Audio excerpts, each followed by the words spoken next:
sure I'm muted in the moderator room. Yep. Wonderful. Yeah, we're live on both. We're live on both? Fantastic. So if I was to do both, I'd do like 3, 2, 1. Welcome to Nintendo Dads, episode 302, recorded on October 22nd, 2020. On tonight's episode, we talk about Fire Emblem, like old school Fire Emblem, coming back to the Nintendo Switch this year. Insert eye roll here. The Nintendo Switch continues to dominate over 22 months in the form of NPD. Plus, lots of games got updates this week. Let's talk about all that and so much more. Jesse, cue the music.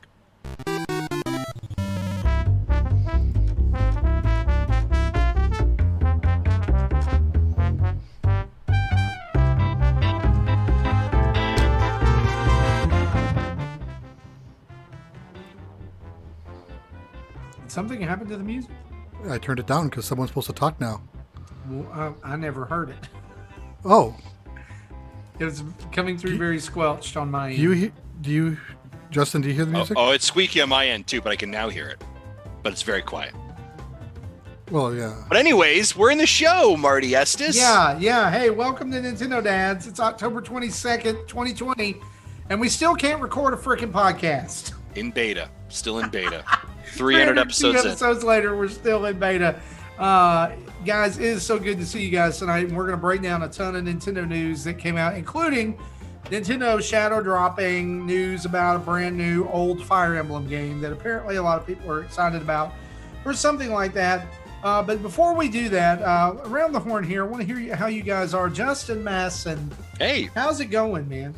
Good. It's a great white north up here. We're already getting snow. That's fantastic. But yeah, no, doing all right. I'm excited to be here. It's been a busy week in the world of Nintendo, but quiet, if that also makes any level of sense. They've gone quiet the last week and a half, 2 weeks. Not a lot of blockbuster announcements, but there's things that are still moving. Here's what I did do though. I'm going to tell you, I did a lot of update game software over the last week. So that's kind of been crazy. Yeah. But no, I'm excited to be here and talk about some of this Nintendo news. Some of the other stuff I'm going to shake my head at and say why. But business Justin will have an answer for some of these things. I'm pretty sure I know what you're going to shake your head at. But all right. Speaking of shaking your head and being exasperated, he's the one who always shakes his head and is exasperated at us. Jesse Waldack, how you doing? Pretty good.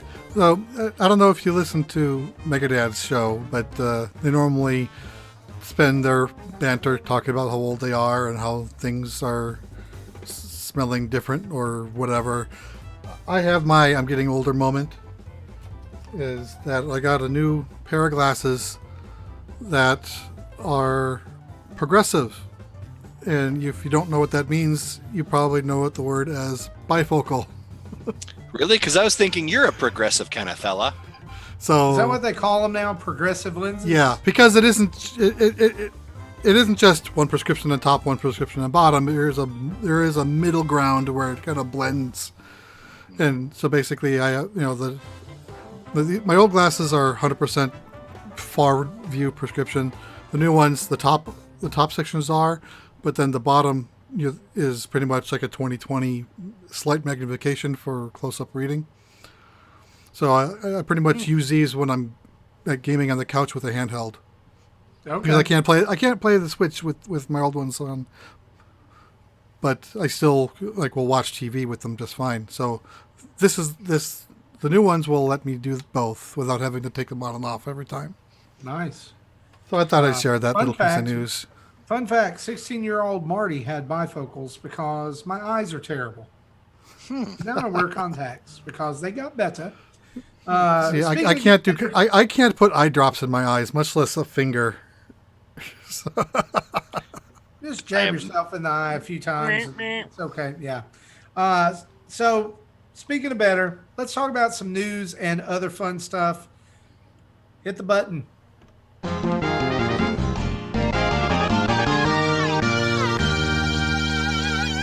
Did you hear it this that time? Was the news. No, it's.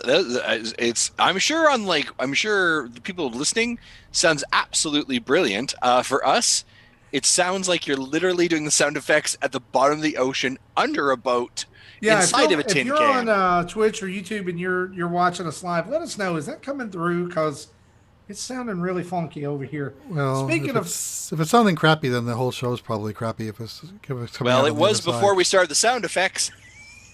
Da-da-da-da-da-da. it was before we ever hit the record button. All right, Guys, Antonio says it sounds good, so I guess we'll just go with it. I trust Antonio. Antonio is one of our patrons over at patreon.com/Nintendo Dads, which means each and every week he brings the news to us. There's a segue for you. That was a great You can segue. do the same by going over to patreon.com/Nintendo Dads and pledging your support Best for segue $1. It's fantastic. We have the best segues. Everyone's talking about the segues we have. They're fantastic. They're fabulous. They're just they're the best segues they've ever been. Oh boy. There we go. $1, $5, $10, $30 a month. You can go over and become a patron of the show. And I'm going to shut up about it now. Go to patreon.com/Nintendo. As you don't shut up about it. Yeah, well, now I am. Let's talk about some news. Do it. We're going to start out this week with our brand new segment, This Week in Nintendo. Last week, we got some great feedback from you guys that you did enjoy this segment of the show. And so what we wanted to do was... Yeah, I think the best feedback was we needed to call it Back in My Day. And we need a bumper. And I haven't had a chance to look for something like that. Get something that suggests old men on a porch. Back in my day. Right. I'll just save that. Yeah. Back in my day. We didn't have the internet. Yeah, our games came on the cartridge, and they were all there when they were sold. You had to blow on them. Yeah. Although back in my day, they were on a 5 1/4 inch floppy disk. I showed my kids a picture of a floppy disk the other day, and I was like, "What do you think that is?" And they were like, "A notebook." No, kids, it's not a notebook. What we're gonna do is we're gonna break down every day, and we're just gonna kind of go by year about what happened. So we'll start with October 18th, and like we did last week, we started on Sunday of the week, and we went through Saturday. So we're starting Sunday, October 18th. In 1985, this one's huge. On October 18th, 1985, the Nintendo Entertainment System saw a limited release in North America. In other words, the console went into test markets around America, including cities such as New York and San Diego, to see how well it would perform. And, here we are all these years later. I think it did pretty well. Maybe. Yeah, it did okay. We'll see. It's still in beta. In 2001, E.T. the Extraterrestrial Digital Companion was released in North America for the Game Boy Color. If you don't know what this is, it's basically E.T. as a Tamagotchi. I did not know that. Yeah, it's like a digital companion. Like he would hang out with you. And then a little more recent, 2019, Ring Fit Adventure released worldwide. By the way, Ring Fit Adventure, we reported this week on our Twitter, Ring Fit Adventure has sold more copies than Breath of the Wild. Breath of the Wild. Breath of the Wild in Japan. In Japan. In Japan, Ring Fit Adventure has beaten Breath of the Wild. That's kind of amazing. It's y'all. Well, at least we know where all the copies are, right? Well, what's even more amazing is that sales number, despite the fact that there was such a shortage. I apologize, during the early couple of months of the pandemic as well. So that number, in theory, could be exponentially higher if the supply chains were not pinched. Can you imagine what would have happened? Yeah. That it's crazy to me that that happened. Let's move to October 19th. Pokemon Yellow was released in North America for the Game Boy in 1999. Pokemon Yellow, of course, is the follow-up to Red and Blue here, and it is the one that lets you start with Pikachu, just like the show. And you can have a relationship with Pikachu, like you can talk to it or turn around and it'll make the Pikachu sounds on the Game Boy. Pika, Pika, Pika. it's pretty cool for the time. Pikachu. In 2001, Pokemon Stadium 2 came out for the N64. And then in 2007, The Legend of Zelda Phantom Hourglass was released in Europe for the DS. I think it came out around that same time here as well, just maybe a few months off. But have y'all ever played the Phantom Hourglass, by the way? Yeah, I played through it. Yeah, that was a great one, actually. I tried really replaying it and couldn't do it, but I played through the first time. Look, I know that people hate on those because of the stylus controls, but seriously, that one and Spirit Tracks, so yeah, good. they're great. The stylus controls don't bother me. It's the dungeon format and having to go back into the same dungeon over and over again is what I didn't like. I remember finishing which one came first? It would have been Phantom Hourglass. Phantom Hourglass. I remember finishing the Phantom Hourglass on the DS, and I was like, man, I hope there's a sequel. And then like literally a month later, like, and we're introducing Spirit Tracks, and I was like, I have amazing powers. Yes, they heard you. Need to say that.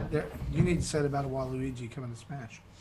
Nope. October 20th, 2008, Wii Music was released for North America on the Wii. Fun fact, my local Walmart still has a copy of Wii Music for $49.99. Wow, what? It's like the front of it is all like faded out and bleached. And That's it's just, awesome. it's like, here's all the Switch games, and then there's a few 3DS games left, and there's this lone copy of Wii Music sitting there. That's hilarious. And I keep thinking some kid is going to get that for Christmas. Yeah. Here's this new Switch game I found for you. Isn't this what you wanted? My copy I actually won on a podcast, on a different podcast. Just so you guys know, if you've never seen it and you're listening, if you've never seen the press conference where they announced Wii Music, guys, so you owe it to yourself to go put that in your YouTube machine and see. Quite possibly, I know people talk about Nintendo being a little cringe sometimes, but it is quite possibly the most cringe-worthy Nintendo moment in the company's history. How at that point Nintendo is doing so well with the Wii, and that came out, and you're like, what? Yeah, and then you played it for 5 minutes and let it gather dust. Also, just as an FYI, if you're a Patreon supporter and Extra Life supporter, our giveaway prizes this year are Wii Music, just the game. That's it. I actually just all copies. I'm going to Walmart tomorrow, and someone's going to get this amazingly faded. That's what we should do as our grand prize giveaway. Wii Music. The grand prize giveaway is 2 Kinder Surprise toys, a pack of cheese crackers, and a Wii Music. This is going to happen. Yeah, October 20th, 2017, Fire Emblem Warriors was released in North America and Europe for the Nintendo Switch. And guys, did y'all remember this came out on the 3DS? And it was a 3DS. It was a new 3DS exclusive, I believe. Yeah, it was one of the there was only two games. I think the other one was Xenoblade, wasn't it? Xenoblade Chronicles. Yeah, I remember that. And there was a big deal. I remember, and I mean, this goes back a bit, but this is when Jesse, Zach, and I were doing the show. That like we had that conversation of like, this is very interesting that it was such an exclusive around that time. So I was on that episode too.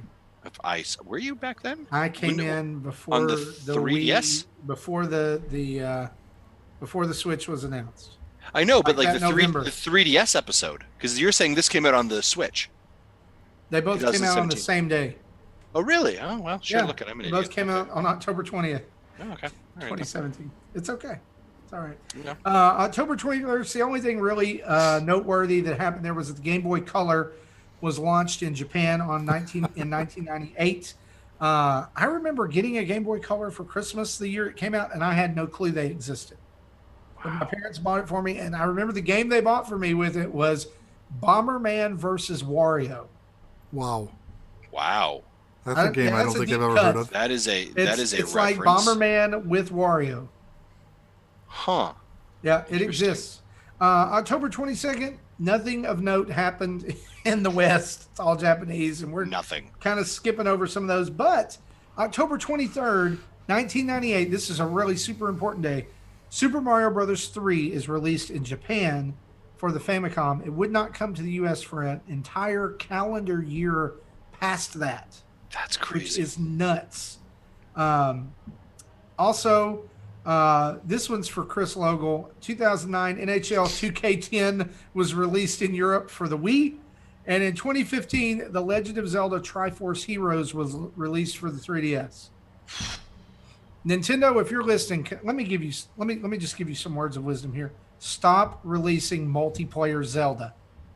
Stop it. Triforce Heroes Get some help. Triforce Heroes wasn't a horrible idea. Like, No. but it was hindered by Nintendo's belief in their online infrastructure, and that does not help them ever. Yeah, and their lack of voice chat. Oh yeah, like there's so many. Like I remember getting on a couple calls with that one. I think again, me and Zach, I think, did an episode or a quick like phone call on that. Yeah, you guys did. I think I was with you on that. Yeah, it was just like a hot mess. I tried playing it single player after that, and nope. Yeah. So again, fundamentally, the idea is great. Oracle games were the 3 Zelda games I have not yet completed. Yeah. See, you say fundamentally the idea is great, and I just like the whole thing about Zelda is that it's supposed to be this like very lonely Link against the world type adventure, and it turns it into an exercise in frustration. And I think it really gets away from the heart of what the game's supposed to be. But I guess like here's my thing: like if you could imagine that nowadays with the Switch and having people over, and you're playing 4-player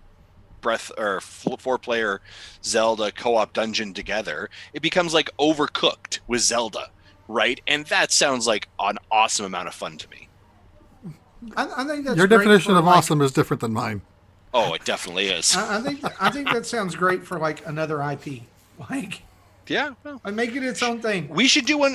Maybe like maybe a game, maybe in the Metroid universe, maybe, but not be Metroid, but just be like these soldiers who run around. Federation Force. Oh, you mean it has been done? Oh, my bad. I didn't realize The that. most disappointing People in the chat are Metroid saying game ever Four created. Sword is good, and I agree with that.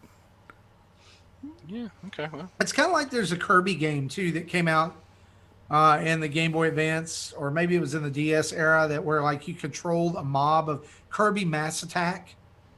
Really? And then the Kirby and the Amazing Mirror is supposed to be played 4-player too, and it no, gross. Anyway, let's keep going here.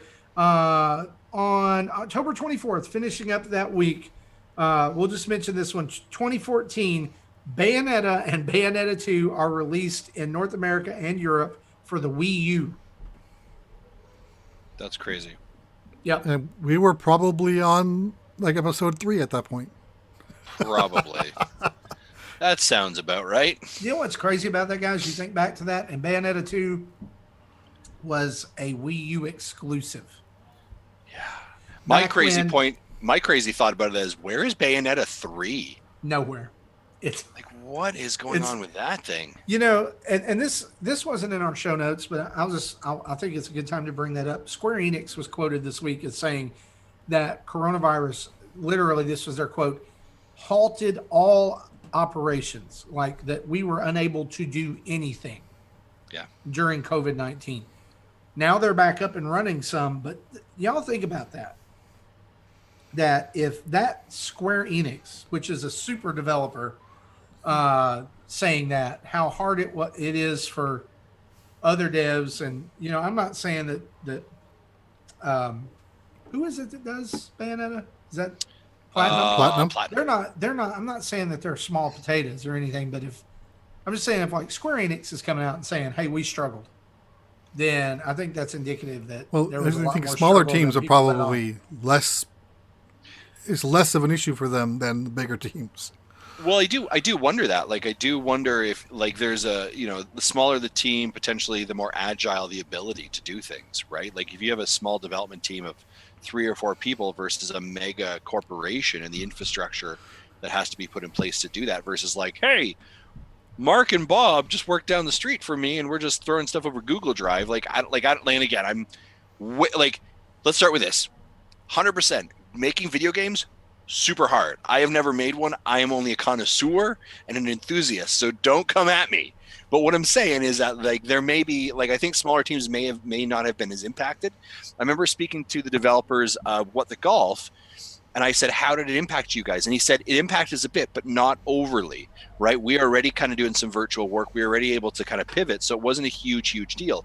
But I think like the Japanese culture specifically, and again, I may be wrong on this, when you think of something like Square Enix and Nintendo, I think the ability to work from home and that kind of mentality, I think just isn't culturally there the same way as maybe North America is. Right. So I think some of those components, and especially when you think of also like the concerns around leaks, right, and content getting out and secure transfer files and stuff like that, you absolutely can kind of understand why I think some of those companies have been slowed up. And it's like you notice when Sakurai did the presentation for Steve, he was like, "I'm still at home." Yeah. You get to see my house again. Yep. And he's kind of like saying, to me, it was almost like him saying, we expected to be over this by now, or we expected to be back at work by now. And he that wasn't the only allusion he made to it. It was like, usually like we get to play test this we play Smash every day for lunch and stuff like that. So I think that it is a little farther reaching than we know. And speaking of Smash. Good segue. Man, you're on fire today. Hey, I have my good days.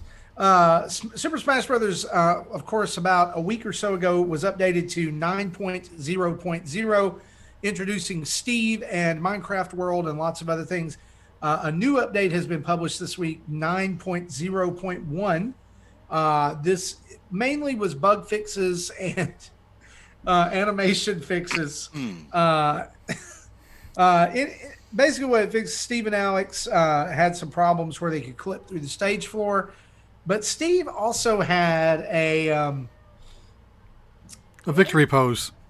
Victory pose. I'm just to say this. I've seen that victory pose come up on my own television, on my own Switch.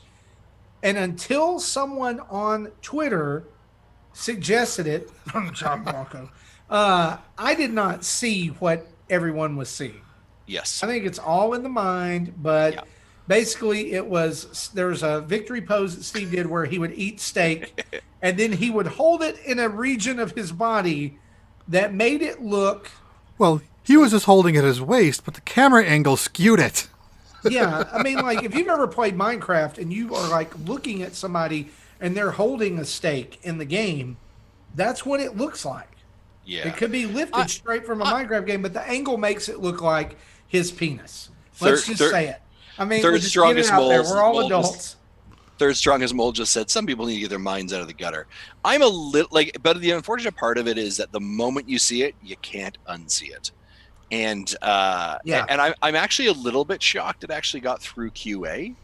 That just seems like, I don't do the job, but that one shocks me just a little bit for a company that's as conservative sometimes. Well, I can understand how it got past QA because the testers are usually given models as reference, so they know what it looks like.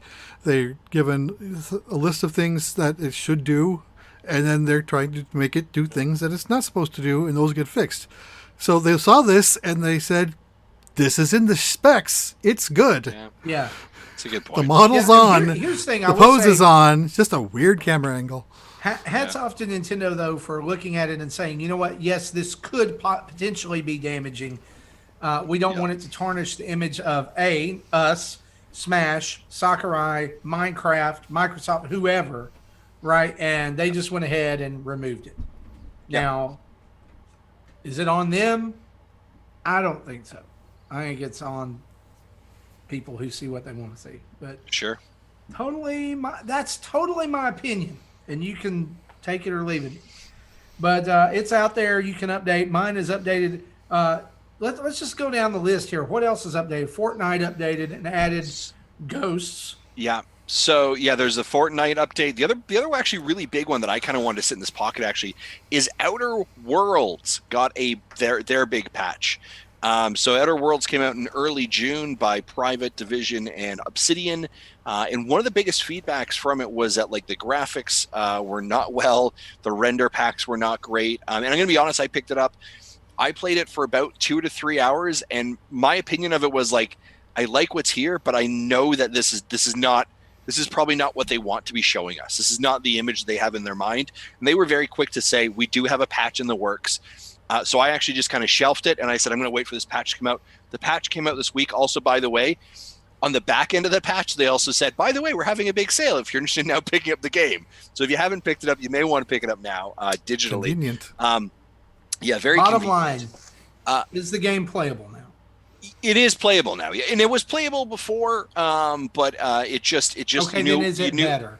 It's better, yeah. You can definitely see that. You can see the difference. You can see the time and effort they put into it. As a matter of fact, this patch puts in about, give or take, it's about 1.5 gigs actually of extra content or extra rendering packages they put into it. So there is some meat to that as well. What else is some of the updates? We mentioned Fortnite was in there. Well, I guess we'd be remiss if we didn't say Pokemon, right? Pokemon DLC came out like an hour ago. Crown Tundra came I've out. already seen people saying that they are really enjoying it. Apparently, there was this tweet going around about the opening animation when you first come in and you see the Galarian form of the bird, Zapdos and Articuno, and those, and they were saying it was really well done. Of course, I still haven't finished the first one. Yeah, and I don't know that I'm going to. And here's the thing: like, I loved Sword and Shield, and I played the DLC, and I just like the DLC did not grab me like the game did. Sure. And so I'm glad I have it. I could probably go back to it, but this is coming from a guy who still hasn't done the sword trials in Breath of the Wild. Well, that's fair. Like I don't know. I'm the same way with board games as I am with video games. Like the expansion hits, and unless I'm really super invested, I'm not going to pick it up. Like, I can't spend any more money. Like, I'll probably buy it, and it'll probably sit on my shelf or it's sit in a digital rack. Yeah. And I don't know, did Rocket League get an update this week as well? Yeah, Rocket League got an update as well. And again, as a remind people, Rocket League has gone free to play. So if you have not picked up Rocket League before, zero reason not for you to not pick up Rocket League. It's 100% free to play. I'd highly recommend it. They're doing a Ghostbuster limited mode. It's a lot of fun to jump in, so I would check that out. Spellbreak just had an update where they actually introduced a prologue, and they did a lot more fine tuning around that. So I would check out that. Last week, Rogue Company had a big update that actually introduced Dr. Disrespect into the game as a playable arena and character that you can purchase. So give or take what you think about that. But yeah, so and of course, Overwatch. Overwatch right now is having their Halloween. Marty, you and I talked about this 2 weeks ago, having their Halloween event as well. So there is a ton of content. I know, obviously, I'm remiss if I didn't say Apex is out there as well with their Halloween events. I think there's a lot of great content right now. I'm actually going to take a look at my Switch and see if there's anything else that updated. But a ton of updates that have occurred over last week. Lost Ember got a huge update this week. Yeah. Asphalt 9 Legends got a huge update last week. Boomerang Food just got one. Yeah, there's a ton of stuff out there, guys. We can no longer say no one has the argument that Nintendo Switch does not have games to play. Correct. Just saying. They couldn't have. I'm going to be honest with you. It absolutely. Oh, Dauntless had another one as well. It absolutely blows my mind when in a great example is our friends over at Mega Dads. Right, the amount of times I saw John and Adam say like, "Oh, I haven't turned my Switch on for like 9 months. There's nothing to play." Are you crazy? But like, there's nothing that interests them. Well, that's the thing. Nothing that interests me does not equal nothing to play. Yeah. Correct. And like the indie games that would interest them are probably on Game Pass, and that's how they're playing it. Yeah. Yep. Oh, also, Witcher had an update. Witcher 3. For Witcher. Another huge update there too. Yeah. So I think it went to 3.7. Let's talk about this too. Matt Piscatella, who is the executive director at games at the NPD Group, believes that the games in Mario 3D All-Stars will be individually available post delisting next year. Now, Justin, that sounds familiar, doesn't it? Yeah, I think this is kind of a probably, yeah, right? Like that kind of makes sense. We talked about this a little bit before. Nintendo pretty much made the exact same prediction. Yeah, Nintendo, like any company, likes money. So the bundle that we talked about, that'll be until the end of March or whatever, that has, by the way, because it's a limited time edition bundle, has skyrocketed sales, right? That's going to work. And then at the end of March, come into April, they're going to unbundle it and they're going to sell them individually, and they're going to make a boat ton of money. Do you really think that? Like, I just don't see that. Really? Like, I mean, the precedent is not there with other games. What are they have bundled together? Give me an example. It's not. They've no. Never Give me an done example of a game they bundled together. Okay, so what you're gonna say is like that they would back in the day on Super Nintendo, if they'd had the ability to sell Super Mario All-Stars for $40 or however much it was, $60, and then turn around and sell Mario 1, Mario 2, Mario 3, Mario Lost Levels, and then eventually they added Mario World into that package as well. You think they would have done that? So I think they could have. So here's the thing that I'm thinking. Let me ask you this. I think this is a really consumer-friendly move, actually, Marty, because instead of paying $60 for 3 games, I actually have 2 of them, and I don't really want the other ones. I just need to pay for 1. You're actually capitalizing on the market of individuals who don't want all 3 games, right? Who just say, I never played Galaxy. I'll just pick up Galaxy. And to be very honest, I've already played 64. I've already played Galaxy. I probably would have just picked up Sunshine, because you didn't do anything else different to them. So there's a whole audience of individuals who probably want the a la carte model. So why would you not? I would not have picked up 64 at all. Yeah, exactly. So why not? I would have definitely gotten Sunshine, and I definitely would have gotten Galaxy. And 2, do you think that means that the possibility of Super Mario Galaxy 2 coming to Switch is a reality, or could be a reality? I think as a standalone, definitely. Yeah, as a standalone. I think some of the Yoshi modes might be difficult if you're not using look, I think that's why that wasn't in that bundle, was because Yoshi was so Wiimote sensitive. Right. It'd be hard to play that with a touchscreen. I want to answer the question. Here. Third Strongest Mole says, wouldn't they get in legal trouble? Suit from people who bought it because it was advertised as a limited release.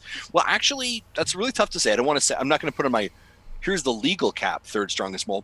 But remember, what they're actually really saying is a limited release is the bundle. That's what they're saying is the game called Super Mario 3D All-Stars. Exactly, All-Star. That's what they're saying. If you unbundle that and say, here is Super Mario 64, here is Super Mario Galaxy, those are not what they're advertising as a limited release. Those are standalone games. It's the bundle that's a limited release. So people may be upset about that for that seemingly similar reason, but as a non-lawyer, I don't think it's an issue.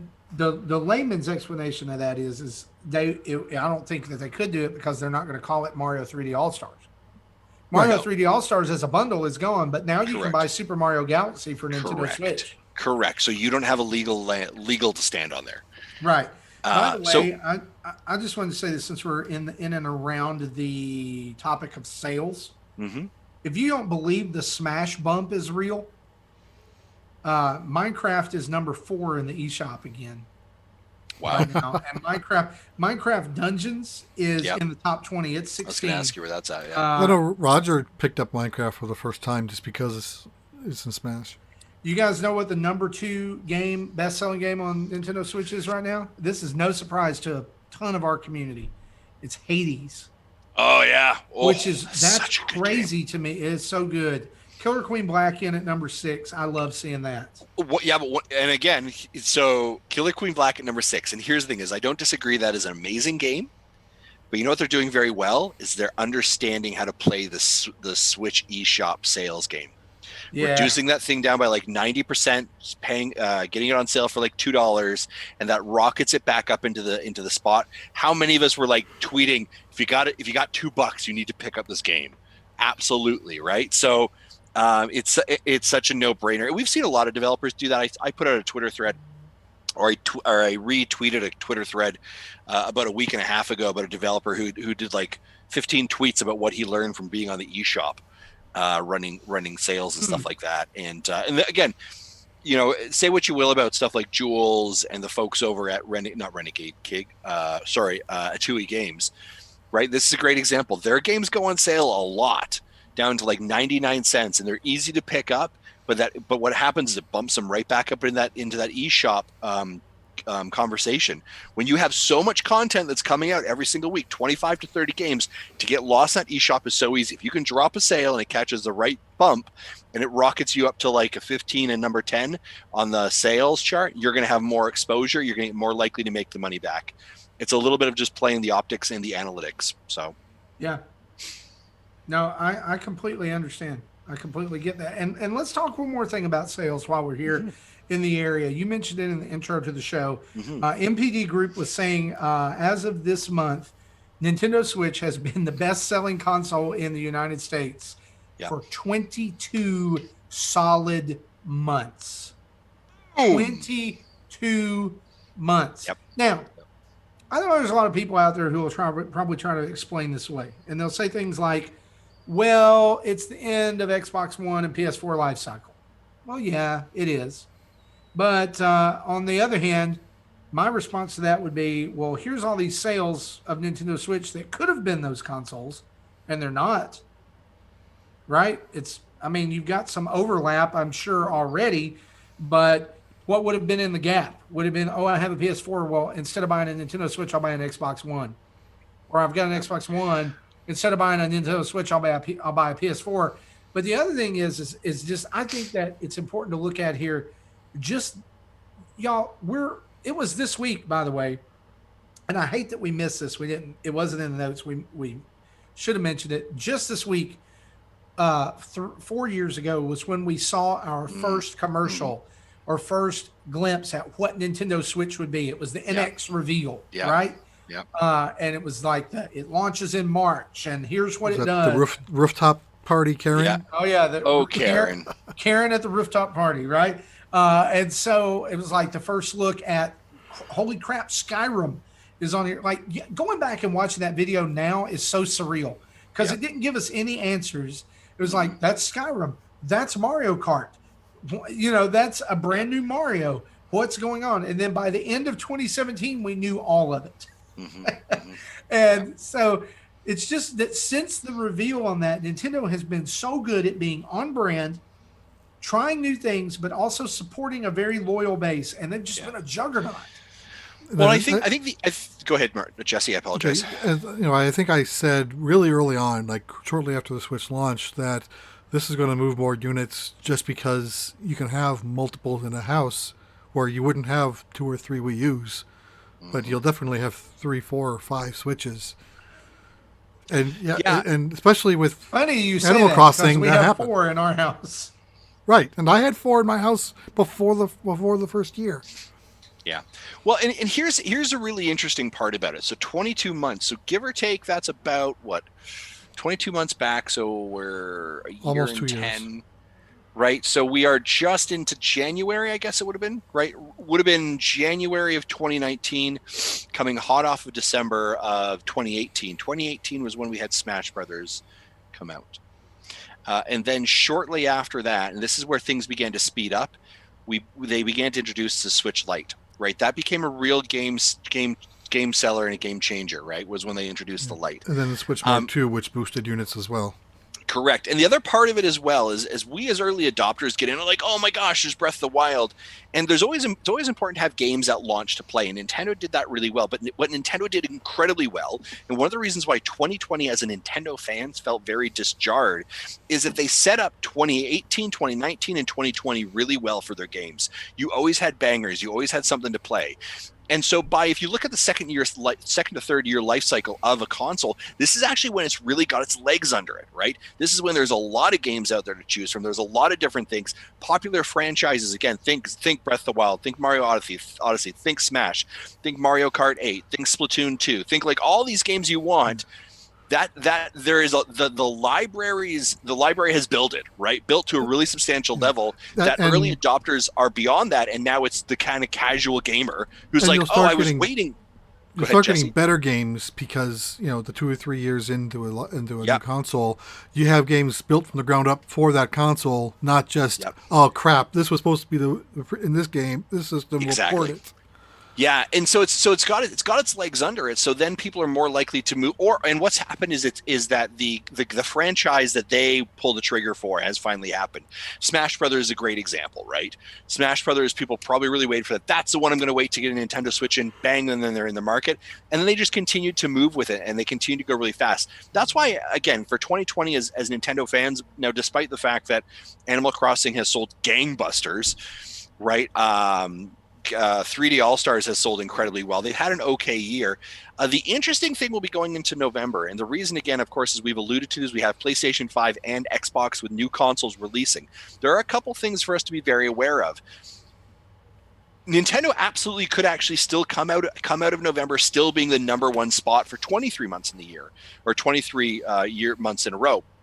Because the fact we're actually dividing our fan base, right? We're having people who are either choosing one or the other. So it's not a direct barrage or attack on to kind of like one for one. It's one for two. So you actually begin to split your audience. PlayStation 5 may actually be the one that could actually break this, and they could have a higher install base potentially, or a higher sales rate. But we also know the other thing we don't know for Nintendo that actually could boost them through November and still maintain that 23 kind of months in a row is, what are they doing for Black Friday? We have not yet heard about any bundles that they're releasing. They typically do kind of a Black Friday bundle where it's a game packaged in with a console. You maybe see some lower sales prices. You may see a Switch Lite, a new Switch Lite being introduced as well. Again, not a SKU change, but rather a here's a new color, right? Or something like that. So you may see a couple of those things. Nintendo hasn't shown their cards for November fully from a systems perspective. I think it'll be interesting to see what happens. Yeah, I honestly, I think that Nintendo is going to, I really believe this, y'all. There's going to be some kind of 2DS or 3DS bundle with games for Black Friday. As kind of like a stock clearer. You know, like, let's get rid of all these warehouses full of blank. Because, as you've alluded to in the past, Justin, there's a absolutely ridiculously huge library of 3DS games that is already sitting out there for kids to play. Yep. And can you imagine them doing a bundle for like $69 or $79 and it coming with like Mario Kart and Animal Crossing, or Mario Kart and, or maybe like Mario and Zelda or something like that? Call it like a 3D Land and Triforce Heroes. Yeah. Chibi Robo and Mario. Yeah. Yeah, there's a lot of potential there for sure. I just don't think that we're going to see. They've alluded to earlier in the year that there will be no price cut. Yeah, and so I don't think definitely not. They'll bundle. You don't need you don't need a price cut. A Switch with a game at the $299 and the $199 price point. Yep. I think this is the year for a. I think this is a year for a Nintendo Switch Lite plus game bundle. Yeah, actually, we had the Mario Kart bundle, several years. This would be a great year to bundle that with Animal Crossing. I was thinking the same thing.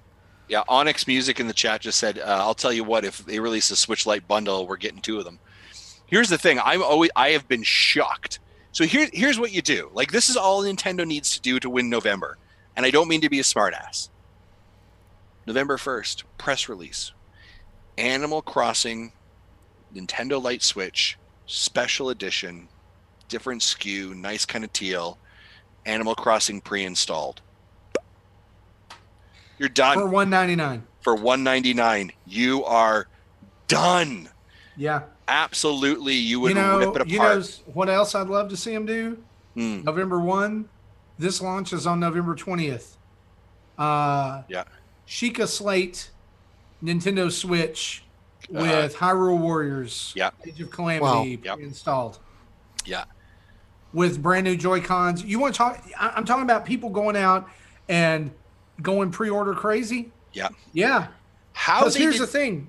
There's that new Fortnite exclusive in the UK. Nintendo Switch console, and it's Yep. only in Europe. Yep.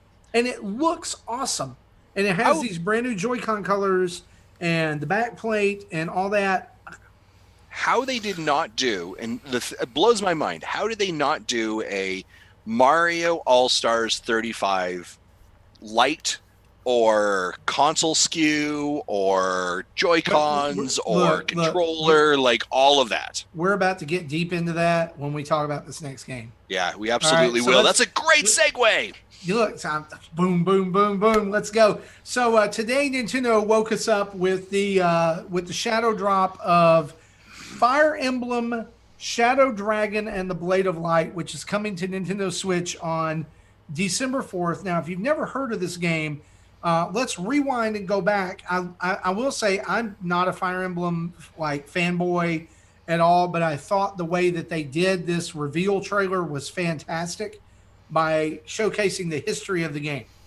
And so the history of the game that they showcased is important here because in Smash Brothers Melee, Marth and Roy were added to the roster of Smash Brothers characters, confusing the heck out of tons of people because nobody knew who Marth and Roy or what Fire Emblem was. Now, they did follow it up with, I believe it was Fire Emblem Radiant Dawn or something, or Path of Radiance that came out for GameCube that year, but it still didn't have those characters. Marth and Roy were introduced in the very first Fire Emblem game that ever came out on the NES in Japan only back in the day. It was on the Famicom. This is the Famicom game localized to English for the first time using original sprites, using original everything from the game. Now, there was a DS remake of this game that was released in 2008 in Japan and Europe, and in 2009 in North America and Australia. But this version of this game has never been available stateside, and it is coming available December 4th. It is not a Nintendo Switch Online release at all. It is a standalone release that you have to buy on the eShop. Pre-order is live right now. Because this isn't just a ROM being emulated. This right. does actually have additional features that the original game didn't have, like speed up modes and things like that. Save states, bookmarks, rewind, all kinds of things. $5.99 is the cost of the digital version. But on December 4th, you can also, if you really, really love Fire Emblem, for $49.99, you can get the 30th anniversary edition that will be available that includes a download code for the game, a deluxe art book, a replica game pack art piece, a replica game box, which includes instruction booklet, protective sleeve, and world map, just like a NES game would have come with back in the day. Also, a mini Nintendo Power retro collectible. I thought that was, to me, was the most interesting pack-in, that they're pulling the Nintendo Power name back out. And again, that's $50. It is I believe able to be pre-ordered right now. Is that correct? Yeah, it's been up and sold out on Amazon a few times already today. Oh yeah. So, Justin, the reason I mentioned this trailing your Mario 3D All Stars, like why did we not get a console, a thing, blah blah blah blah blah, is why in the crap does the original Fire Emblem game get all of this, and Mario All Stars was like, hey, we made Mario Sunshine widescreen. Here you go. This is one of the biggest head scratchers I have in relation to this, Marty. I don't actually have a good answer. Usually I can justify something. I don't have a good answer for this one because I think this is a great example of here's a couple things I do like about this. What we've seen Nintendo do recently is kind of actually look at their back catalog and their history and actually pay it some dues. Now this game, as I recall, and Jesse, maybe you can verify because you actually have the Japanese eShop account, correct? This is available currently on the Japanese eShop in its current state. Yeah, however, it's in the Famicom app. Exactly, but it's not over to localization. So they did take the time and they understood it and are bringing it across the pond. This is the exact same idea kind of as the other game they brought across from Japan recently, the Puyo game. Yeah. Puyo game. But yeah, exactly. They brought that across. Now that one they didn't do any localization for. Right. And same with Mario Super Picross. Yeah, exactly. So we're seeing them kind of look at some of the stuff and bring it over, and I think those are really great things. And I think that also, it's stuff like this, stuff like that Mario, Picross part that makes me think: is there a possibility like Mother 3 could eventually come this way? Like they are looking at their old catalog, they're looking at things that weren't localized here. There's an opportunity to bring in. Now, this is a very interestingly weird move because I have two issues with it. One. Here's my good thing. I love the fact that you're identifying your old catalog. You're doing the localization right. You're bringing it across. And for those who are like super diehard fans, you have got like a mega pack for them. That's awesome. Here's my problems with it. This should be part of the Nintendo Switch Online. Okay? Yes, I recognize that this is not a mod. This is not a drag and drop. There is actual localization and work done. Yes, and I pay you $25 a year. So you have some funds. You can figure that one out. Okay? Second, this is a limited run. This game is only available for 3 months digitally. So we can actually see that in the press release. They are saying it is limited time. Another limited run digitally. Another limited time. Why are we saying it's limited time? Because was there an expiration date on that? Because everything I saw just says. Okay, yep. I missed that. Very last will only be available to purchase into the end of the anniversary's 30th, the franchise's 30th anniversary on the 31st of March, 2021. Okay. Interestingly enough, I guessed that date just because everything else is expiring on that date. Can I take an aside here for just a second? I'm just going to reinforce what we've already said. Fire Emblem is dropping off March 31st. Mario Game & Watch is dropping off March 31st. All Stars is dropping off March 31st. Something is happening March 31st. Yeah, Antonio suggested the same thing. Something is happening, and it's big. Because they're ending an awful lot of stuff. Well, so here's Mario 35 is gone, too, by the way. Yeah, well, here's the challenge I have with it, though. Do you know what March 31st is? March 31st is the end of their financial year. Yeah, that's again. That was my reply to Antonio. That's 100% it. So great example. There's a very specific reason that Animal Crossing was chosen for April 20th. All right, sure, because it increased.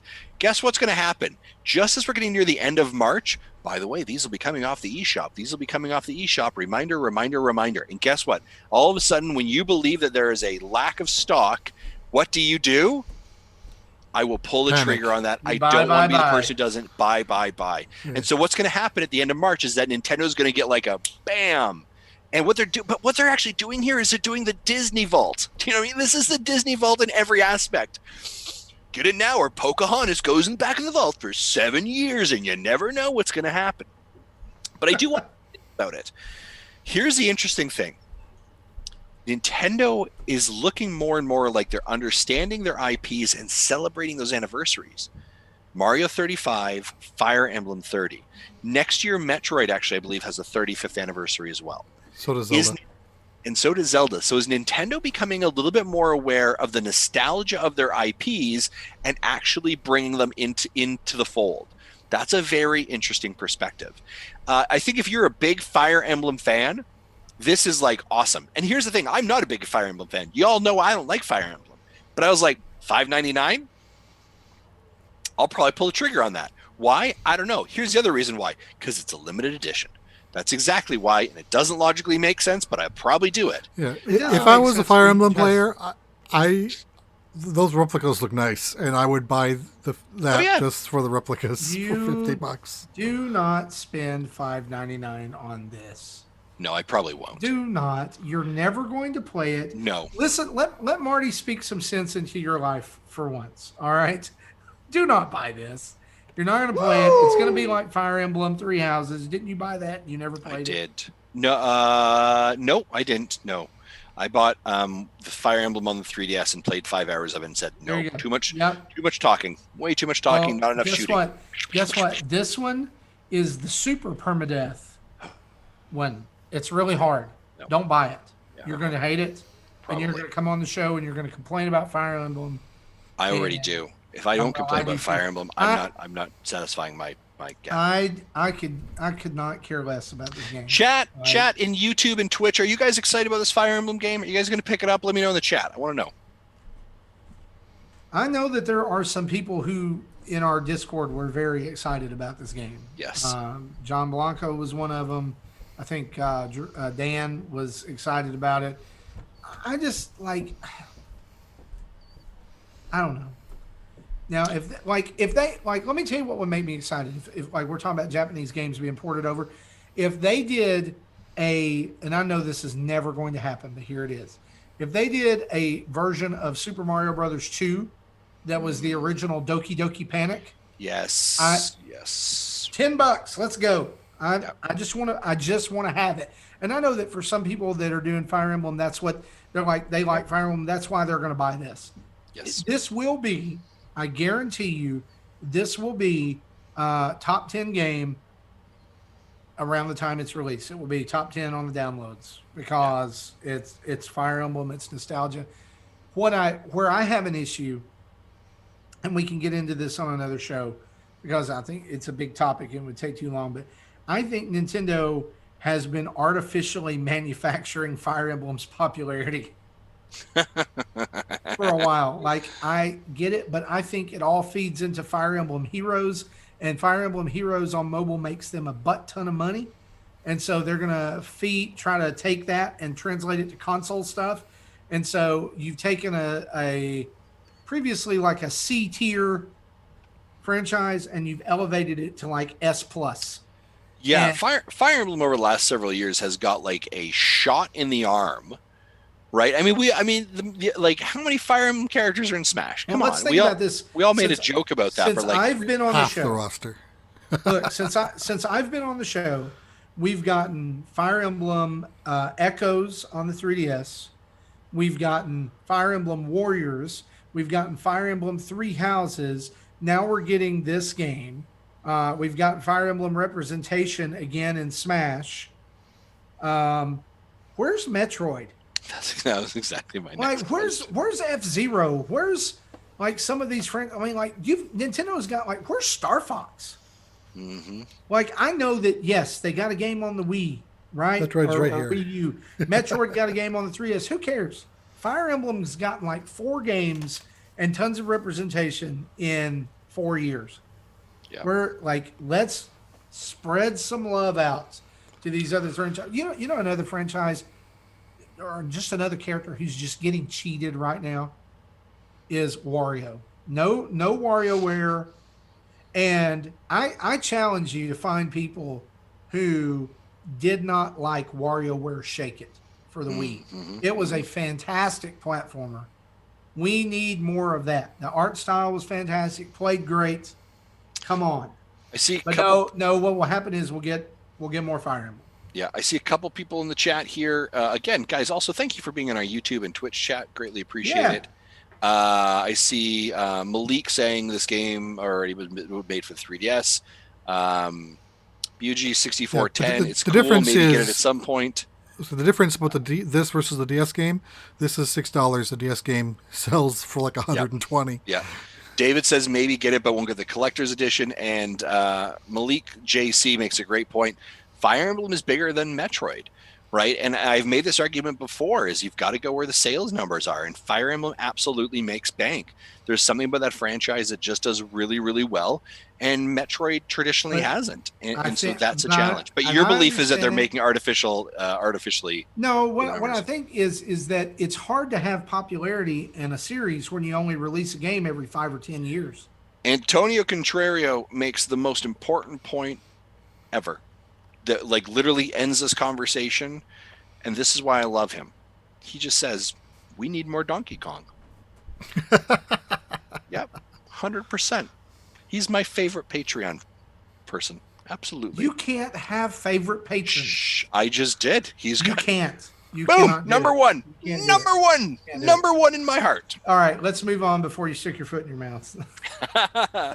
Too late. It's also revealed just in our notes this week. Corpse Party Blood Covered Repeated Fear is an enhanced remake of Corpse Party Blood Covered for the 3DS, and this is coming to Nintendo Switch to be released later this year. Man, wouldn't that have been good if they could have had it out around Halloween? because it's called Corpse Party. Yeah, I played the original version that was originally released on the PSP, and I liked it. So I don't remember much about it. It's been probably 10 years, but it's kind of like visual novel-y RPG-ish type of About hybrid. dead people? Yeah, pretty much. But I plan on looking into this when it comes out. Okay. Also, Kirby Fighters 2 now has a demo. So if you've been hesitant about pulling the trigger on that game, you can go check that out. By the way, I noticed earlier when I was trolling around the bestsellers list, Kirby Fighters 2 is on the bestsellers list for Switch right now. So somebody's playing it. Like Just saying. Or at least they bought it. Yeah, or at least they bought it. To end up our news here, a couple of Pokemon Go updates. Mega Evolved Pokemon will remain at their Mega State for 8 hours now instead of only 4. Trainers can hold up to 2,000 of each in the Mega Energies instead of the original maximum of 999. And Mega Venusaur is appearing in raids more often until October 23rd, when Mega Venusaur will no longer appear and be replaced with Mega Gengar. Additional ways to earn Mega Energy will be made available in future updates. And there have been AR mapping tasks released, which asks players to collect visual information about nearby gyms. If it's in our notes. This is my note. So I'm curious to know what they are going to do with this information. The AR mapping? Has anyone done this thing yet? Like visual information about gyms? Yeah, I did one today. It asks you to take at least a 15-second video of the gym, the real life item that represents the gym, and walking around it as much as you can. It's like they're going to try to build like a real life VR like world of our real world based on gym information. I don't know what they're going to do. One speculation is they might use it to, like, if say a gym is there because a statue is there, but the statue has been taken down. This will tell them that maybe that shouldn't be a gym anymore. It's either that or they're going to use it to ask you if you've registered to vote yet. They're just looking for voting polls. Also, starting tonight, so as of when you hear this, it will have already been going on. For 24 hours, Galarian Ponyta and Galarian Farfetch'd are available in-game, and Surfetch can be evolved by having a Galarian Farfetch'd as your buddy and making 10 excellent throws. So go get your Surfetch'd out there. Yeah, I'm not happy about that because I'm lousy at getting excellent throws. So it'll probably take me a month before I can do it. And people in my raid chat already have it evolved. Okay. Like, okay, sure, thanks. I never was good at the excellent throws either. I just I need to catch 10 Whalmers or Giratina that has a hitbox the size of the screen. There you go. Let's talk about some events, shall we? Do it.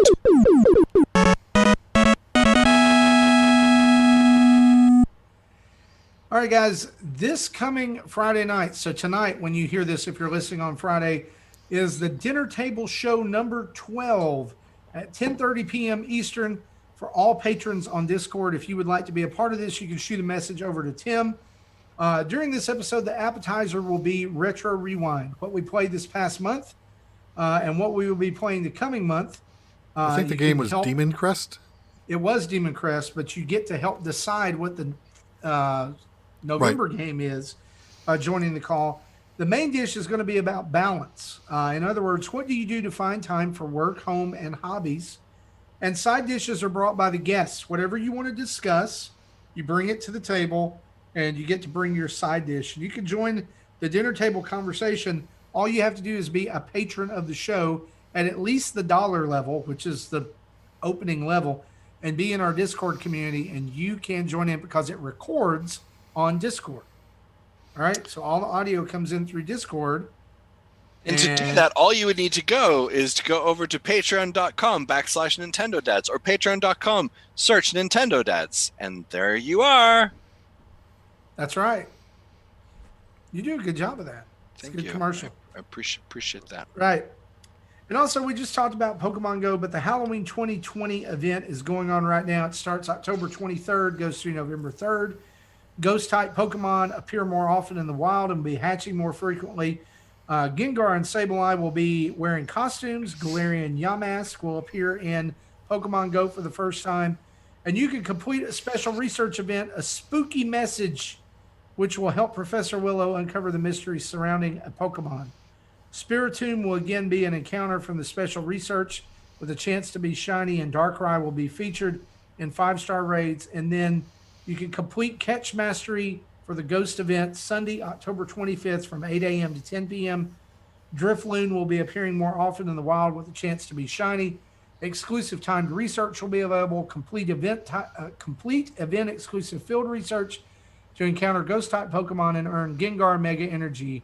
And extra XP can be earned when you catch a Pokemon with a curveball, nice, great, or excellent throws. There you go.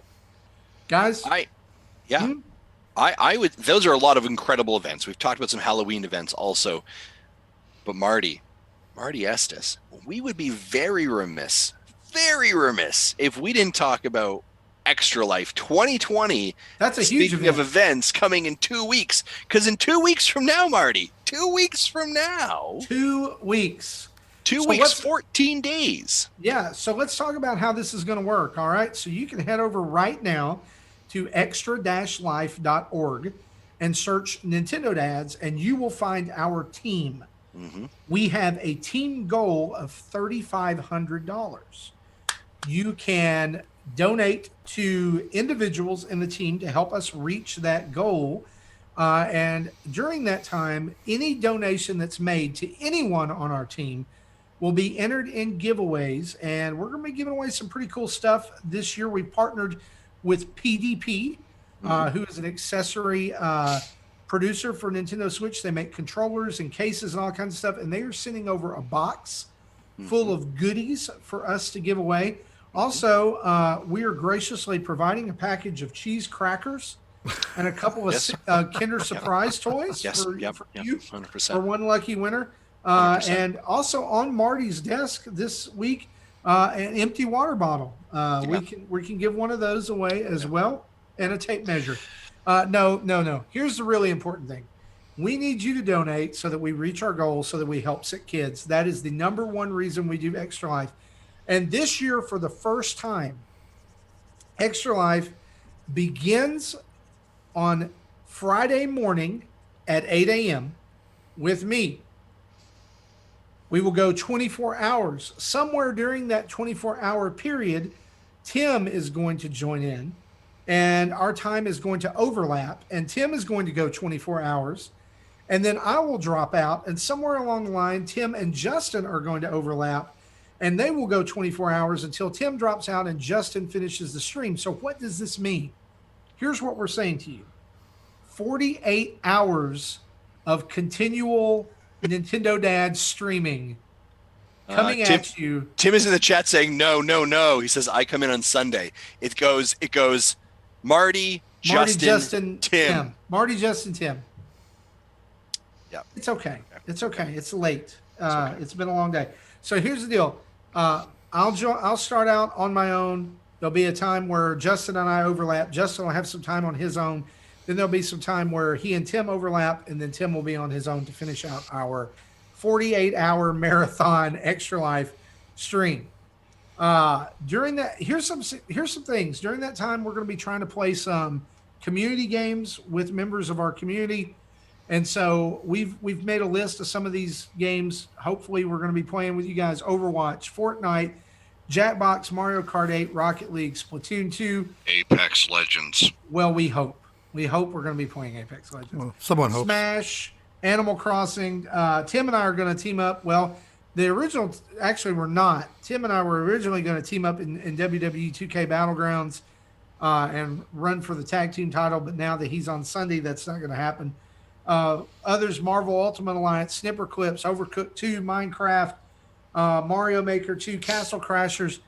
If there's a game you want to see us play or force us to play, make a donation and we will work that in. But here's the deal. It is imperative that we need your help here from our community. We don't we ask you guys to sign up for the Patreon, but we don't really, I think, ask you guys for a lot.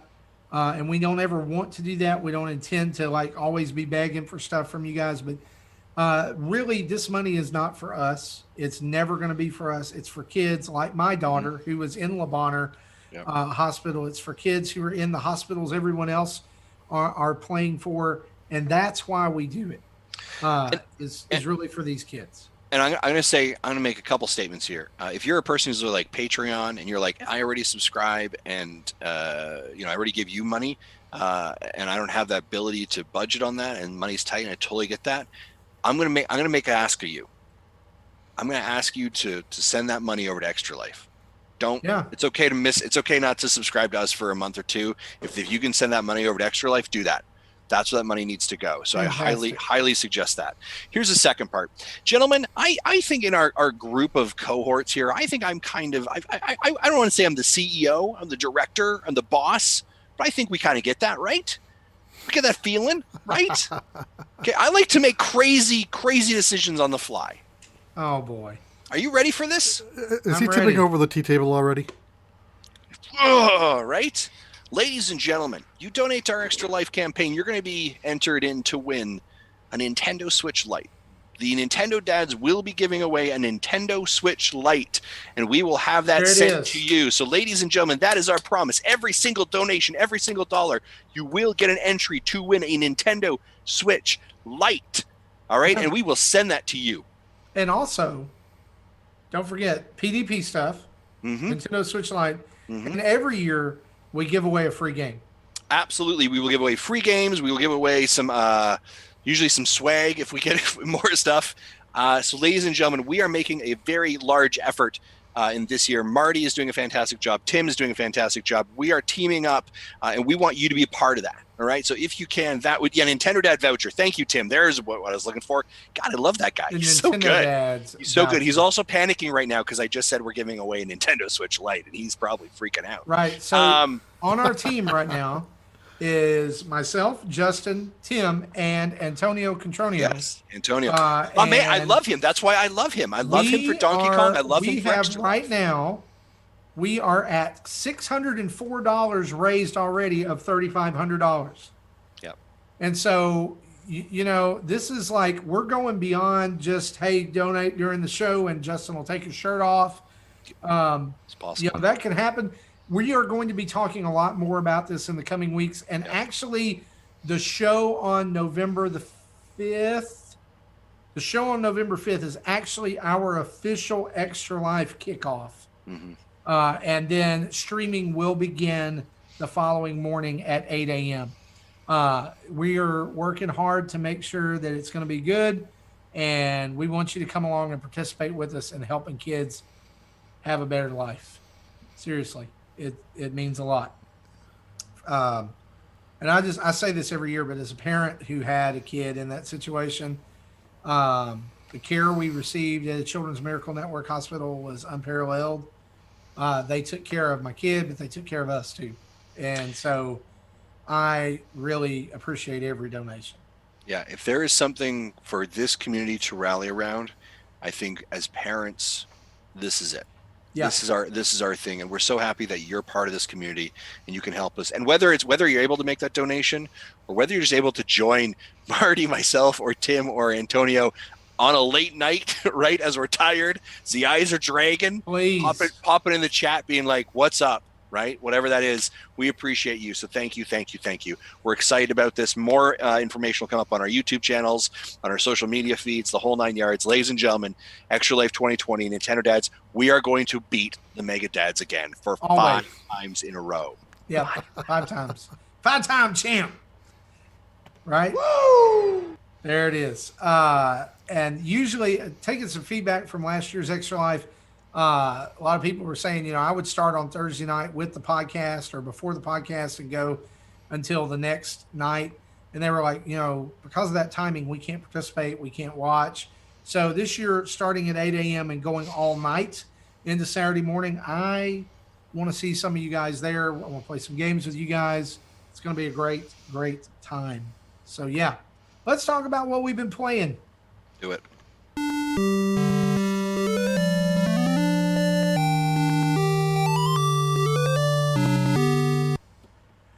Tim, who could not be on the show this week, sent over he's been playing, and I want to read this for you guys. Here he says, besides the usual, I played Mario Kart Live Home Circuit. Video is on our YouTube channel. You can go over and check that out if you're still on the fence. He's also been playing the Red Lantern. Check out his video on the YouTube channel. And more of Raji, an ancient epic. He says, this game surprises me more and more every time I play it. It's a good, less gory way to scratch that early days of God of War itch. He also downloaded the Kingdom Hearts Melody, a memory demo, and looking forward to checking it out. I'm super excited for the game. Justin, we'll skip you. We'll go straight to Jesse here because you don't have anything. I just went Justin. I just haven't put it in the dock. I've got like 3 games to cover. You get skipped. Jesse, what you been playing? Okay, I haven't been playing anything new, so this will go quick. I've been playing more Dragon Quest VII. Remember last week, I looked at my last playthrough and it was at 106 hours. So at this point, I'm almost at 40. So I'm like almost halfway through the game. Having fun with that, and then I'm playing Super Mario Brothers 35, doing at least the dailies every day. And along with everyone in the Patreon in Discord, that's the word I'm looking for. Everyone in the Discord who's playing the monthly mayhem are all kind of coming up with strategies and showing them together. It's kind of fun. We've learned a lot this last week. Like the big question I think the biggest question that was answered was, how does the XP work? I don't get it. We figured it out.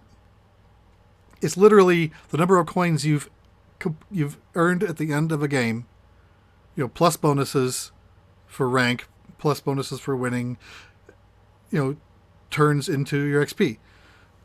That's literally it. And then I found out like the formula they used for the XP needed to get to the next level. That's good up until 99. I'm not sure what happens when you hit the star levels yet, because I haven't gotten that far myself. And then, like, probably the second biggest discovery was if you play it starting a small Mario, your coins are doubled, no matter what you end up with. So that 1,700 coin win I got a few weeks ago could have been 34 if I didn't start with a power-up. So if you're still playing, don't start with a power-up. You'll get more coins and you get more XP and get more levels faster. Well, there you go. I wondered why my leveling had slowed down some, because I've started with a fire flower most times. Right, and then even the 600 coins you can get every day just by completing the dailies, they count toward your XP. So that's 600 free XP for just doing those. Even if you get no coins in the rest of the game, you'll still can get those 600 coins. Good deal. Justin, what have you been playing? I have been playing a couple of games. So I have been playing, I actually have them here. I have been playing Röki. That came out last week. And I have a Let's Play that's going to be going up on Saturday for it. This is a click and how would you call it? A click and oh my God. Point and click. Thank you. Point and click game. I said this during my commentary of it. This game is such a great example of video games are indeed art, and they make us feel something, and there's an emotional trigger to it, and it's an incredible storytelling. It feels like a game that could have been done by Pixar or Disney. Great graphics, fantastic audio design, really cool UI design as well from a player's perspective. Already like 40 minutes into it, like emotionally already connected with these characters. Really, really cool. I would check it out if you haven't, or at least put it over into your kind of watch list. The next one I'm going to this is my, like, if Justin has here's the one I'm going to really highly recommend for you this week. My highly recommend is ScourgeBringer. ScourgeBringer. That just ScourgeBringer? ScourgeBringer? ScourgeBringer. ScourgeBringer just hit the Nintendo Switch eShop this week. This is the best way to describe it was described before is like Dead Cells meets Celeste. And this game continues a pixelated roguelike, and you're like, oh my God, these are all things I already hate. This game the matches are super quick, the levels are super quick. This game is the game I have kept coming back to this entire week, every single day, and been playing like 10, 15, 20 minutes of it. The matches are very short. It's a lot of fun. It's very quick. In some ways, there's the phonetic craziness of like something like Bloodroots, but Marty, this is totally in your alley, my friend. This is your language, 100%. It's awesome. I would highly recommend it. Very, very cool. That is my number one pick that I think you should check out. The next one I also say, I did mention a couple weeks ago, Foregone. This is also a roguelike, interestingly enough. However, it is a linear as opposed to a procedurally generated kind of going back. Very cool as well. Platformer. Again, very much inspired a little bit like Dead Cells as well. But that one I really recommend as well, Foregone. That's super cool. That would kind of be my second. Well, I guess I don't even know how I'd rank that recommendation because I'd also recommend Röki. The other game I've been playing as well is HyperBrawl Tournament. This game came out this week. This is a game that was on my radar, and I'm going to be really honest with you. I'm very disappointed in it, unfortunately. It's kind of like Ultimate Dodgeball is kind of what they're going for with kind of trying to be a little bit of Rocket League. And it was designed originally for mobile and is actually on, I think, the Apple Arcade store or Apple Arcade. I think it's been there for like a year, maybe. It definitely feels like a game that was kind of mobilely ported over. Graphics don't sound great. The audio is very irritating. Like they have an announcer who actually just says the same thing on repeat. A lot of times they have a lot of interfaces to it. They've taken a lot of the like, hey, you can customize your character, your weapon, your emotes, your like they have a lot of those kind of characteristics of something like a Fortnite to kind of get you into it, and even a little bit of Overwatch. But unfortunately, just the actual infrastructure of the game is not a lot of fun. It was all right. I don't think I could recommend it as it stands currently. If you want to take a look, you can. I've got a Let's Play on that one as well. And the other part of it is for a game that's like called HyperBrawl, which is moving really fast. At least what you get from it. The characters are really, really slow. And so the matches are short. They're like 90-second matches, but just did not land with me. So again, my recommendations for you are ScourgeBringer, Röki, and Foregone would be the three that I would highly recommend. Any three of those has the Justin Masson 2 thumbs up, thumbs of approval. HyperBrawl Tournament, I would say probably at this point maybe is a miss. At least I'm not the only one who gets disappointed in the games they play. No, and that was the thing. As I was looking forward to it, we got a code. It looked great. I was excited for it. It just didn't land the way I wanted to. And it may be a game that if they do some patches in the coming months and they do some updates on it, it may get up there. But it just didn't scratch my itch. I'll come back to it and play it some more this week just to make sure it wasn't me. But from what I have played of it, my experience based on everything else I'm playing, it's not enough for me to go back to. Okay. So I've been continuing to dive into Fortnite and Animal Crossing. There's not a whole lot to say there other than that's like my gaming comfort food right now. Animal Crossing every day. Animal Crossing to check spooky furniture and water pumpkins and harvest pumpkins and get ready for Halloween night. Fortnite to continually leveling up to level 100. I'm at level 88 now. And that growth has kind of been stunted by the Fortnitemares update that just came out. It's really hard to get XP right now in that. Because if you die and you're a ghost and you finish the game and get a Nightmare Royale, you really don't get any XP for that. So, and it sucks because like you're trying to go around and do challenges, but people are dying and they're turning into ghosts. And like if they sit still, they disappear and you don't know they're there until they come up and then they can hunt you down and see you on the map. It's just, I hope it's over soon. Like, I know there's a whole nother month. Like, I know that it ends November 30th, but I'd like to go ahead and kind of, Like I'd like to put a button on it and like put it down for a couple of weeks before the new season comes out. I feel like I have to rush to start it all over again. I've also been playing Falcon Age, which is a game we got a review code for. This game originally came out on the PSVR, where you control you're set in kind of like a weird sci-fi setting where you start the game and you're in prison. For some reason, you don't know why, you're on this backwater world being forced to work, and you befriend a bird, and the bird begins to help you, and you begin to train the bird to do different things. And pretty soon you're breaking out of prison, and the bird is helping you attack things and escape, and it's kind of charming. Like, so it's really good. Sounds like Pikmin, but one animal and life size. Right, and it's all first person, so like you can see your weapon and you can see the bird who sits on your arm, and you can command it to do different things. Like you can interact with it and feed it and do all kinds of things. It's a pretty cute bird. It's a little charming art style, and I need to put some more time into it. I got to like the first big kind of moment in it in the video, and you can go over there and check that out in on YouTube. Falcon Age, it's out now. But I've also been playing a game. I think I could talk about this game because by the time you hear this on the podcast, it'll already be out.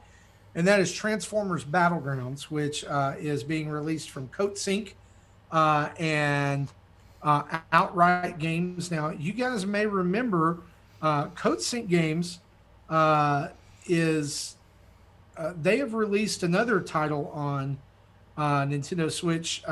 Actually, Game Beasts, they're responsible for Game Beasts on the PS4, but they've got Cake Bash coming out later on this year, and Kingdom Two Crowns. They were responsible for that port, and also Fogs, which we've kind of got our eye on, and it was supposed to come out already this year, but it got pushed back due to COVID. But this is a licensed game, of course. It is following the adventures of the Transformers as seen in Cyberverse, which is the new show that's on right now, I believe, on Cartoon Network. You can also watch it on YouTube. It is a top-down tactical strategy game, which surprised me. I thought it was going to be kind of like a beat-em-up or a, like you could drive around and transform and beat people up and then turn in a car and keep going, kind of like Transformers games have been in the past. But this actually is more Fire Emblem. It's more codename Steam. Each member of your team has different abilities and different things they can do, and you can unlock them and equip them to do different things later on. And it all just comes across in this really nicely produced package. Cyberverse has been, for fans of Transformers, has been kind of a callback to the original Generation 1 Transformers show that we grew up with in the 80s.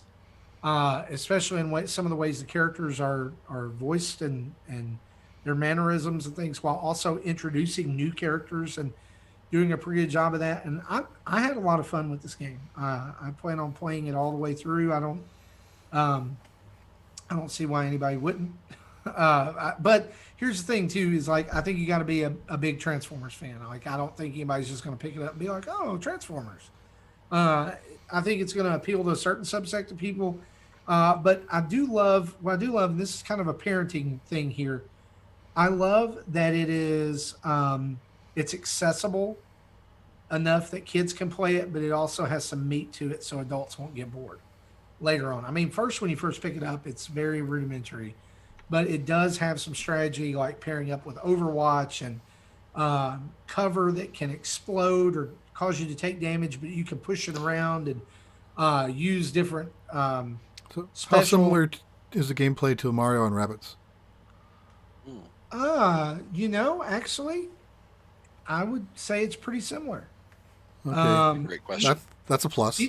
Each Transformer that you control gets 3 energy, and that energy can either be spent for movement or attacking. You can only attack once per turn, but you can move twice if you need to. Or you can put all of that energy into an attack. And if you have any unspent energy, you can use it to charge up your ultimate meter, which will then give you an extra turn during your, like you can use Bumblebee twice, or you can use Windblade twice. Once to do their ultimate and once to do the attack. But yeah, it's a great comparison. It uses cover and the map. You can rotate it 3D. So yeah, Jesse, that's a great question. For people who've out there who like Mario and Rabbids, you may like this game. Yeah, because I've traditionally not liked strategy games, but I like Mario and Rabbids. Yeah, and there's a lot I'm glad you asked that too, because talking about the environmental attacks, like Windblade is a jet who has these turbines on wings when she's a robot, and she can use those to push enemies away and into buildings or into cars, and the cars will explode and do extra damage, and so you can kind of like combo your attacks that way. It's really cool. So that's out now. If you're listening to us audio, if you're on YouTube, wait till tomorrow. It'll be available then. That's what we've been playing. Let's turn on the community spotlight for just a moment.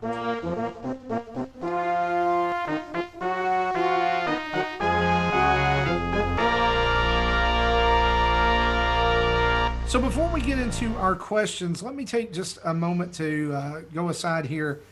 As the person who is mostly responsible for Patreon for our show, I want to make a confession here and an admission. We don't do a really good job of a couple of things, and one of those is we give away some Patreon rewards to our patrons. We draw every month and give away $25 in eShop credit. We've not done that since July, and that's our bad. And we apologize for that. I apologize for that. I need to stay more on top of that. But we have drawn for August and September, and we'll soon be drawing for October. And so we wanted to congratulate Ben Kortlever and Hotaru, two patrons who will be receiving this week $25 eShop cards courtesy of the Nintendo Dads. And we want to say thank you for your patronage. Thanks for supporting us. We love you guys. Sorry it's late. And, this is just in time you can pick up Pikmin or something like that coming down the pike, or maybe even that Transformers game, or just use it for some V-Bucks. Who knows? How did they get entered, Marty? They were literally just patrons of the show. What? At the dollar level, they were able to get entered for this giveaway? That's right. That's crazy. It is crazy. And you're crazy if you don't go over to patreon.com/Nintendo Dads, where you too can win a future $25 eShop card. Or Justin's just crazy.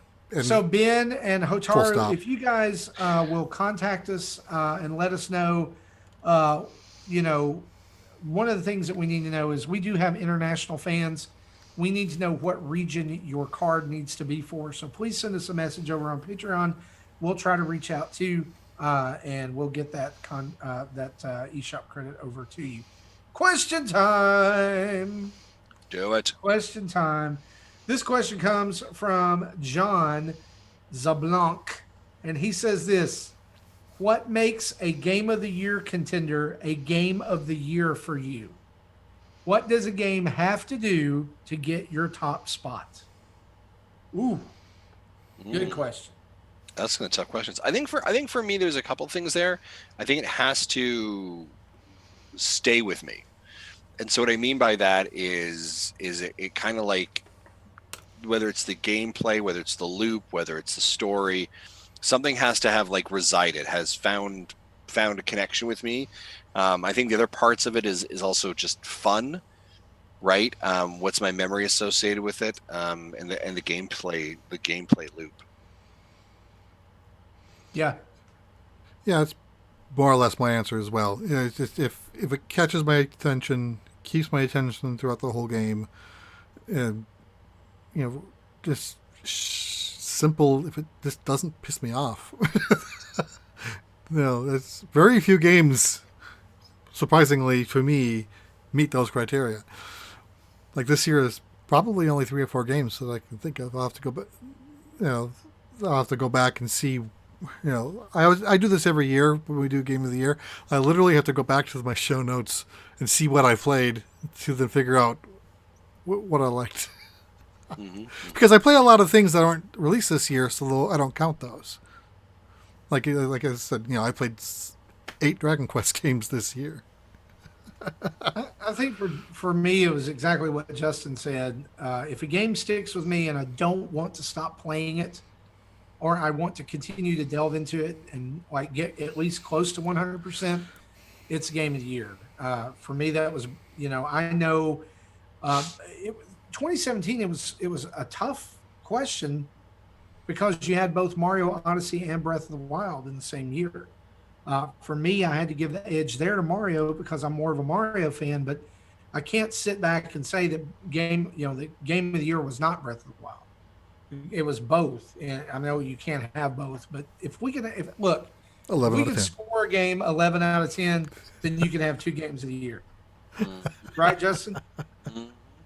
Darn right you can. Darn right. I think it's like, even if it's a short experience, if the experience causes me to come back over and over and over and over again, then that is a contender for game of the year. Yep. Yeah. Solo something gives some feedback. It says before he asked for a sound effect, so go ahead and play this. There it is. He said, I think the show is well constructed around a highly intellectual debate over games that vary from mundane to riveting. I cannot help the fact that since most of its hosts have beards, that while watching, I am constantly reminded of my philosophy professor's lecture of the fallacy of the beard. Please note that this fallacy by no means reflects upon the show's quality or implies any hidden meaning. Further, I would like to express my sincere gratitude for the effort that each host sacrifices weekly from their roles/duties of their respective homes/careers, but fear such words may come across as a simple platitude.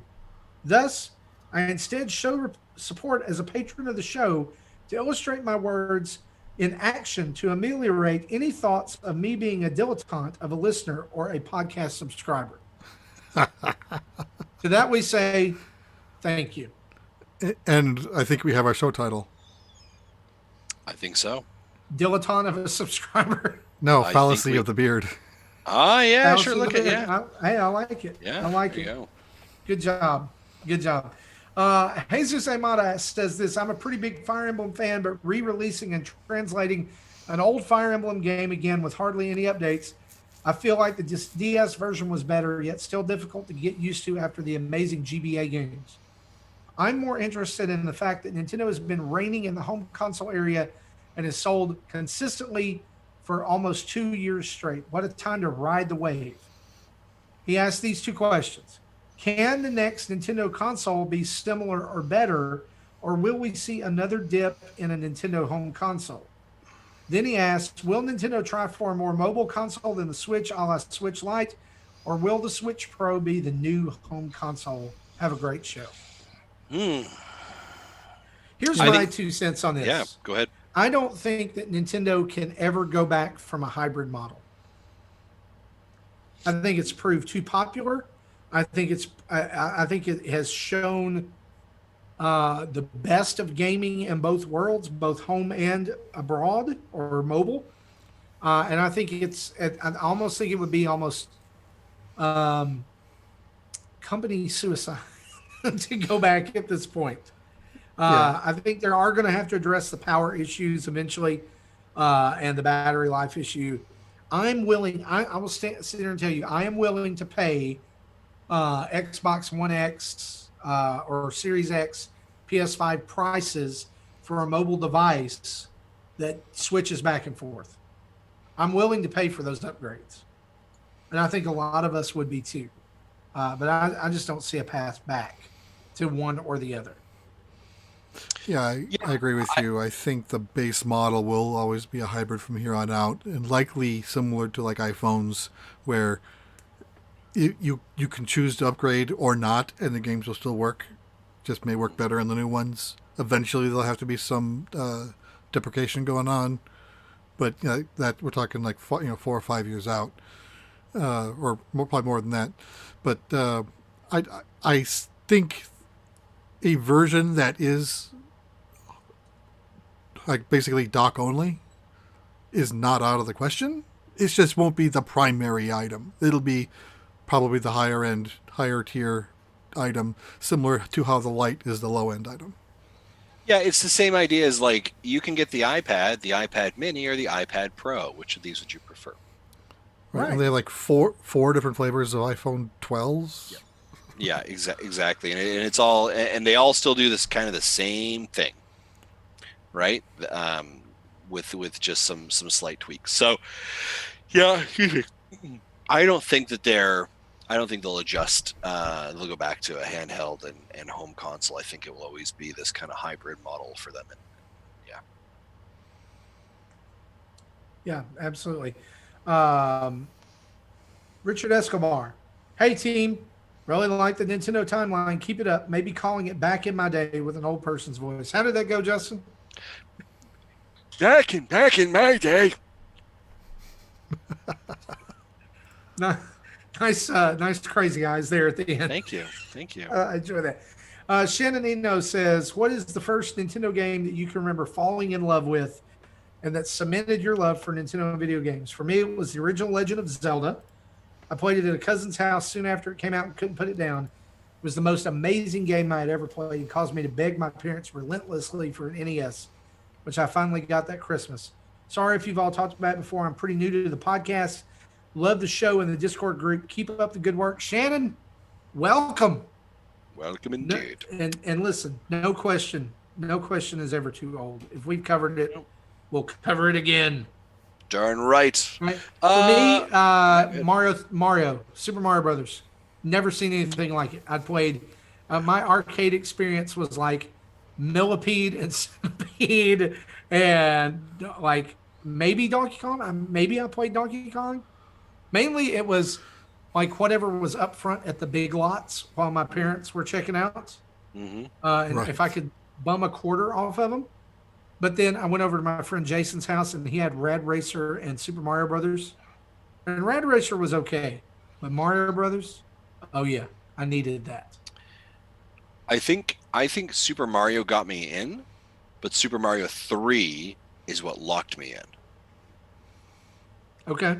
If that makes sense. That was the first one that I distinctly remember. I was like, oh yeah. No Mario 2? Mario 2 had me in, but there was just a different thing to it. But I think Mario 3 was the thing that really, really firmly cemented that for me. Gotcha. Right? Like, So it was about 88, so we're already midway through its life cycle. And, Mario Brothers Duck Hunt was the pack-in, and, I played that. I rented Zelda, got through for a weekend once, got into level 4, and I'm like, I need to buy this game, and eventually did, and played through it. And I played it so much, I had all the dungeons mapped out, including every secret bomb wall, every pass-through wall in Quest 2. Some of them were one way, and I wish I said they'll have those maps, but I don't know what happened to them. But David in the chat says Super Smash Brothers 64, and then Antonio mentions obviously Super Mario 3 or Mario 3. Y'all, let me just say this, and that's not a knock on anybody. Please don't take it that way. But I just, as like somebody who started it with the NES Super Mario Brothers, I cannot fathom that the game that hooked people is from the 64 era or before. Like oh God, I'm so old. Tim says Link to the Past for him. I just can't. I get it. Like, I know. Like, I was somebody was talking Tim's the other day. just a late maybe bloomer because he's almost my age. So maybe it was one of my students or something. But they were talking about playing some retro video games, and they're like, "Yeah, we'll get the PS2 and the Xbox 360." And I was like, "Those are not retro. Shut your mouth." Shut your mouth. It's kind of like when I turn on the classic rock station now and they're playing "Smells Like Teen Spirit." Yes. Yeah. Yeah, it makes you. That really hurts. I don't. Was someone on Twitter said that the original Meat Boy is retro now because it's 10 years old? Like, no, it's not. Stop that. Jeffy Grub. Yeah, that was Jeff. Yeah. I will accept most of Jeff Grubb's tweets and information, but that is false. It's not retro because it's 10 years old. No, I refuse. I just simply, if you want to take that information, do what you will with it. Fine. I refuse it. Yeah, GameCube's almost 20, and then 20 years is usually when people start calling things retro, in terms of gaming at least. Yeah. Last question here from Tyler Kopp. He says, "Will Rare Replay ever come to Switch? I own it on Xbox, but a Switch port to play on the go would be perfect for the game. Plus, it would give more attention to some of Rare's greatest games. Most, if not all, of the games should run great as well. That's going to be a big fat nope. Yeah, that would be difficult just because, man, if you put in the disc in the Xbox and not all the games are on the disc, you have to download a number of them, like Banjo. Pretty much any game that's had a 360 port is downloaded and it's not on the disc. So I think that becomes a licensing nightmare. Yeah. I don't think so. Even the games that are, Rare would hold all the rights to, does Microsoft actually want to do that? Now, what I do think is more possible is that we might eventually see Banjo-Kazooie in some form on the Switch. And I'm talking about the original games. Yep. Yeah, I can see. Yeah, onesie twosies maybe, but I don't think we'll see all 30. The collection, I think, would be a nightmare. Yeah. Yeah, it's kind of like the Saturday morning collection. Like Disney it makes Afternoon? so much sense. Disney Afternoon collection makes so much sense for Switch, but it's not coming. It doesn't just make any sense. It blows my mind every single time. Yeah. Speaking of blowed minds, that was episode 302 of Nintendo Dads. Again, head over to our Patreon at patreon.com/Nintendo Dads and head over to support our Extra Life campaign. Just go to extra-life.org and search for Nintendo Dads and donate to one of our team members. We would love to have you on board with us. You can go over to our brand new merch store at tpublic.com and you can find a link to that at nintendodads.org for all things Nintendo Dads. It's right there. And as I say that, I skipped thanking our Patreon producers, Chris Mears, Dave Ernsberger, and Antonio Contronio. Thank you guys so much for your support of the show. We love you guys. We love all of our patrons. Only Justin has favorites. Correct. Yep. Antonio is it. Yep. Antonio is it. Tony does. Tim doesn't. Well, none of the rest of us have any favorites. Just Justin. Yep. You can also find us on social media at most places you are. Just type in Nintendo Dads and boom, we'll show up. You can email us at nintendodads@gmail.com or call in and leave a old-fangled voicemail at 929-25-NDADS. That's 929-256-3237. Big thanks to OC Remix for the music used throughout the show.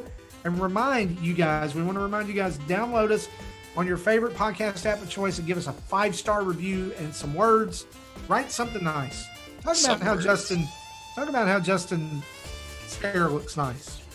Thank you very much. I also shaved Talk today. about how Jesse's shirt looks nice or his beard. Talk about how much you love me. I don't know. Anyway, just well, let's not lie now. That just seems outrageous. It helps people find us. That's the only reason I want people to do it. 5 stars and written review. It helps people find us. Guys, thank you for hanging out for episode 302. We hope you've enjoyed it. We'll see you next week.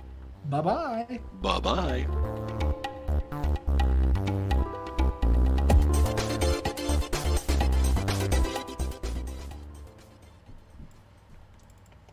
Thank you for listening to Nintendo Dads.